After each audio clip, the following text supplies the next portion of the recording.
Hello friends, welcome back to my channel Vedanti's hobby and vlog. आज मी बनवणार आहे क्रिस्पी भेंडी फ्राय। चला तर आपण रेसिपीला सुरुवात करूया। मी इथे 1/2 किलो भेंडी घेतली आहे। भेंडी स्वच्छ धुवून पुसून घ्यायची आहे। भेंडी आपल्याला छान कोरडी करून घ्यायची आहे। आता आपण ती कापायला घेऊया। भेंडीचा मागचा आणि पुढचा भाग आपल्याला अशा पद्धतीने कापून घ्यायचा आहे आणि त्याचे 4 भाग करायचे आहेत। भेंडीमधील आतला भाग आपल्याला काढून घ्यायचा आहे। मोठी भेंडी असेल तर त्याचे 2 भाग करायचे, त्यानंतर त्याचे 2 किंवा 4 भाग अशा पद्धतीने करून घ्यायचे आहेत। भेंडीचे छोटे छोटे पीसेस करून सुद्धा आपण फ्राय करू शकतो। जसे की आपण भाजीसाठी कापतो त्या पद्धतीने आपण कापले तरीही चालतील।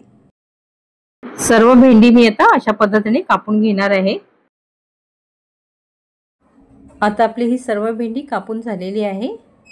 आता आपण ती एका भांड्यामध्ये काढून घेऊया। भेंडी एका भांड्यामध्ये घेतल्यानंतर आपल्याला त्यामध्ये मीठ घालायचं आहे आणि भेंडीला छान लावून घ्यायचं आहे। इथे मी अर्धा चमचा मीठ घेतला आहे आणि आपल्याला ती भेंडीला छान लावून घ्यायचं आहे। अशा पद्धतीने भेंडीला मीठ लावून घ्यायचं आहे आणि आता आपण त्यासाठी मसाला बनवून घेऊया। त्यासाठी मी 3 चमचे बेसन घेतला आहे आणि 2 चमचे तांदळाचं पीठ घेतलं आहे। आता ही दोन्ही पीठे आपल्याला छान मिक्स करून घ्यायची आहे। त्यानंतर आपल्याला त्यामध्ये मसाले घालायचे आहेत।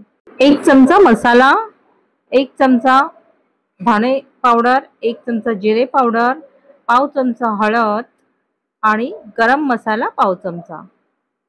आता आपण हे सगळं मिक्स करून घ्यायचं आहे आणि आता हे सर्व मिश्रण भेंडीला लावायचं आहे। भेंडीला कोट करण्यासाठी आपल्याला हे मिश्रण बनवायचं आहे। आता आपण ते भेंडीमध्ये घालूया आणि छान भेंडीला कोट करून घेऊया। आता अशा पद्धतीने आपल्याला हे पीठ भेंडीला लावून घ्यायचं आहे आणि आपण आता त्यामध्ये लिंबाचा रस घालूया। इथे मी अर्धा लिंबाचा रस घालणार आहे आणि छान मिक्स करून घेणार आहे। त्यानंतर त्यामध्ये तेल घालायचं आहे। लिंबाचा रस घालून झाला आहे। आता आपण 2 चमचे तेल घालूया। आता हे सर्व मिश्रण आपल्याला भेंडीला लावून घ्यायचं आहे। अशा पद्धतीने सर्व मसाला लावून घ्यायचा आहे आणि आपल्याला भेंडी फ्राय करून घ्यायची आहे।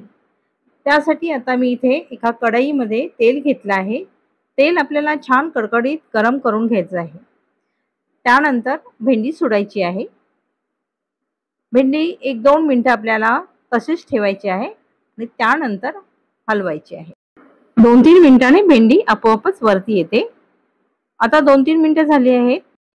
आता आपण भेंडी झाराच्या साहाय्याने परतवून घेऊया। आता आपली ही भेंडी फ्राय छान झालेली आहे। आता एका प्लेटमध्ये ती काढून घेऊया। आता आपण तशाच पद्धतीने सर्व भेंडी फ्राय करून घेऊया। फ्राय केलेली भेंडी तुम्ही स्नॅक्स म्हणून सुद्धा खाऊ शकता। भेंडीवरती थोडासा चाट मसाला टाकायचा म्हणजे भेंडी छान टेस्टी लागते। भेंडी आपली छान क्रिस्पी फ्राय झालेली आहे। तुम्हाला ही माझी रेसिपी आवडली असेल तर लाईक करा, शेअर करा आणि सबस्क्राइब करायला विसरू नका। परत भेटूया नवीन एका रेसिपी सहित। तोपर्यंत take care. Thank you for watching.